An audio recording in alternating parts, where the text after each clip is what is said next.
Buenas noches, mi nombre es Néstor Carrero, estudiante del doctorado en Ciencias de la Educación y vengo a disertar sobre mi intención doctoral titulada Praxis del Defensor Educativo, vertiente de la complejidad educativa. Por ende, para poder dar inicio a la misma es importante contextualizar varios elementos teoréticos que conforman el hacer de la investigación. El objeto de estudio, en este caso la praxis como actividad superior del hombre, permite que se desarrollen las acciones fundamentales de los funcionarios públicos como los defensores educativos. Marx, 1997, establece que la praxis es la comprensión más la acción, que son los ejes que permiten recapturar sociológicamente el sentido de la vida social. Por ende, esta praxis o praxis debe ser desarrollada de manera unívoca por los defensores educativos, puesto que los mismos tienen la responsabilidad de cuidar los derechos y garantías de los niños, niñas y adolescentes a quienes por diferentes motivos el entramado social les ha conllevado a sufrir ciertas dificultades, desventajas. En atención al defensor educativo, también es importante entender que el mismo tiene que desarrollar una praxis apegada a los cánones reglamentarios y a la ética. Como esencia fundamental del funcionario público, es obvio de que este funcionario debe estar apegado a la ética. Sin embargo, esta actuación no se está desarrollando de la manera más fidedigna y el funcionario que está obligado a intervenir en la defensa de los derechos del niño, niña y adolescente no lo realiza de la manera adecuada. Su praxis está direccionada bajo aspectos procedimentales desviados de la realidad práctica de sus funciones. Asimismo, es importante relacionar que la praxis educativa, como esencia misma de la complejidad, tiene como principio regulador esa realidad del tejido fenoménico que está inmerso en la praxis que debe tener el defensor educativo para poder lograr las premisas estatutarias y jurídicas en defensa de los derechos de los niños, niñas y adolescentes. Sin embargo, la realidad del mocotíes está alejada, se desvirtúa y las evidencias teóricas que sustentan ese problema o esa problemática que es objeto de estudio están refundadas por autores como Franco 2015, que habla de la creciente cultura de la violencia en Venezuela. Bolaños 2013, que dice que ese incremento de la violencia en las familias y debido a la falta de atención de los niños, niñas y adolescentes está en incremento. También se evidencia en Espejo 2010, que reseña que hay prácticas muy limitadas de los entes del entramado social para la defensa de los niños, niñas y adolescentes. En relación a esto, pues la realidad del mocotíes permite o exige que la complejidad educativa sea manejada de manera conveniente, puesto que de no hacerse generaría muchos efectos adversos a los intereses sociales educativos de esos niños y adolescentes y sus procederes, puesto que la práctica del defensor educativo no está siendo desarrollada como debería. A razón de ello,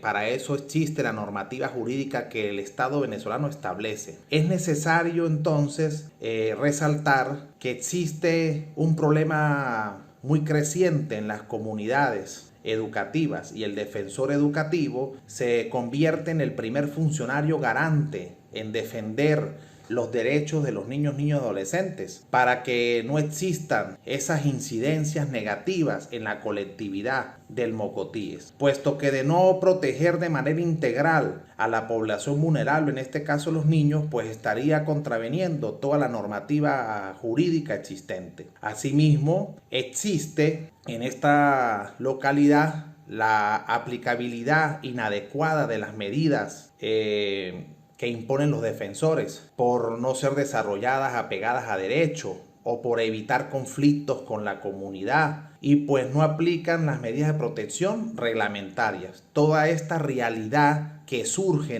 en lo social, en el entramado social de la zona del mocotíes, genera el objeto general de la investigación, que es generar un enfoque teórico sobre la praxis del defensor educativo, fundamentado en la complejidad educativa en la zona del Mocotíes, del estado bolivariano de Mérida. La investigación se justifica a nivel social porque va a permitir resaltar los preceptos estatutarios del sistema de protección del niño, niña y adolescente y tener unas bases epistémicas que obligue y contribuya a la defensa de los niños, niñas y adolescentes. A nivel epistémico se justifica puesto que permite sentar las bases de la educación praxeológica del defensor, que vaya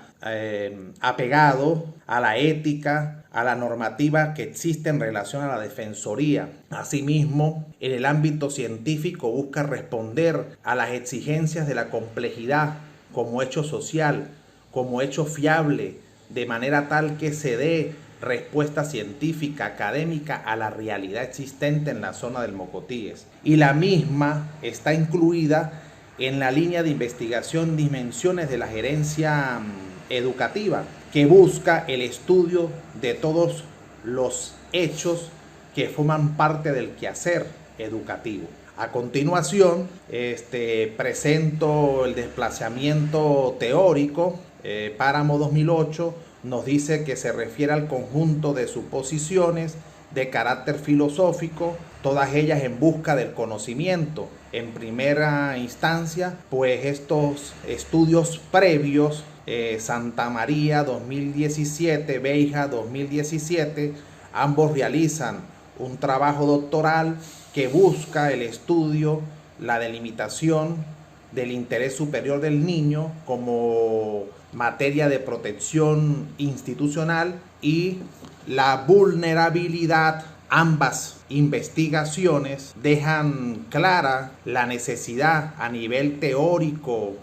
a nivel académico, de poder lograr conseguir formas fidedignas, teoréticas y praxeológicas en defensa de los niños, niñas y adolescentes. En relación a la fundamentación teórica, se basa la investigación en 4 teorías fundamentales: el pragmatismo de Charles Sanders, la teoría de la acción razonada de Atzen, la teoría ecológica de Bronfenbrenn y la teoría de la complejidad de Edgar Morin. En relación al pragmatismo, que busca el significado de las concepciones, de las repercusiones prácticas, puesto que todo lo que haga el defensor educativo tendrá una incidencia en el hacer y desarrollo del niño, niña y adolescente, si no se toman en consideraciones las medidas de protección. Asimismo, la teoría de la acción razonada de Atzen establece que primero hay que pensar antes de actuar, hecho que debe estar inmerso en la práctica del defensor educativo para que antes de llegar a una acción se razone en materia de protección. En la teoría ecológica de Bronfenbrenn, el niño como ente del contexto social integral está influenciado por esa serie de acciones que puedan venir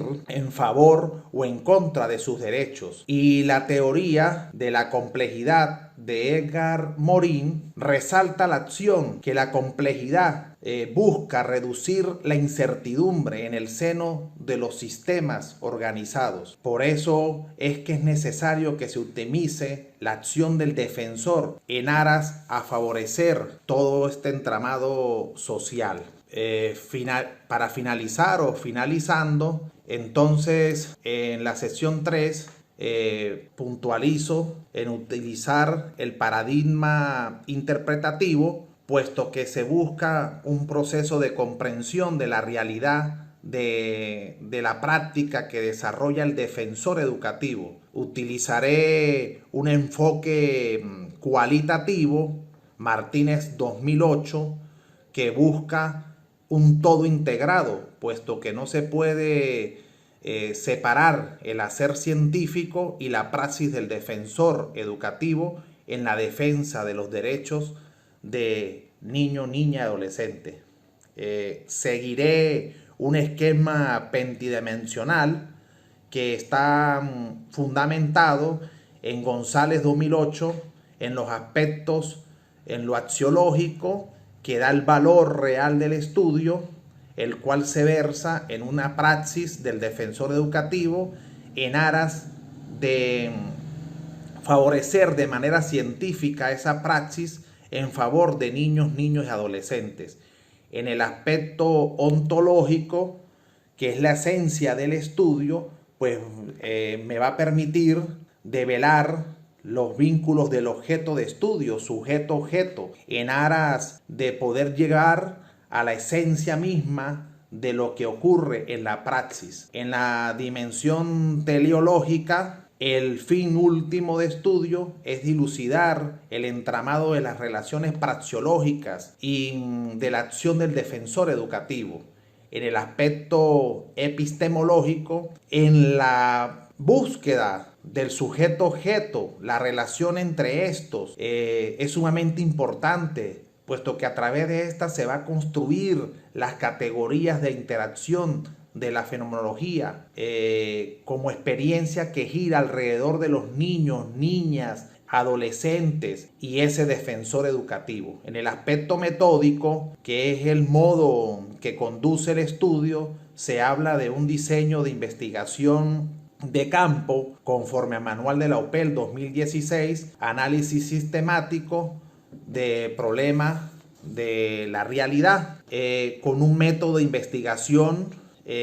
fenomenológico que, según Husserl, gira alrededor de la experiencia y se utilizará un procedimiento para el desarrollo de todo el hecho científico, la teoría fundamentada. Es necesario para la investigación destacar que los informantes claves, inicialmente van a ser 5 defensores educativos del Mocotíes y se irán incorporando al estudio más defensores hasta poder lograr la saturación de los datos. Para la recolección de las evidencias se utilizará una entrevista en profundidad de estos informantes y un guión de observación, un guión de la entrevista, que va a dar inicio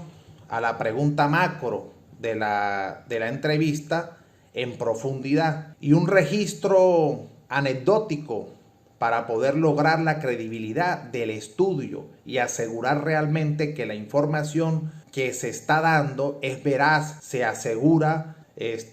lo indagado, dándole a conocer a los informantes cada una de las respuestas que han dado y con ellos se den la credibilidad, obteniendo un rigor científico de la misma. Para poder lograr la fiabilidad se utilizará la triangulación de los datos, la información de cada uno de los informantes, contrastado también con la realidad encontrada en el registro anecdótico, podrá finalizar entonces el análisis de datos.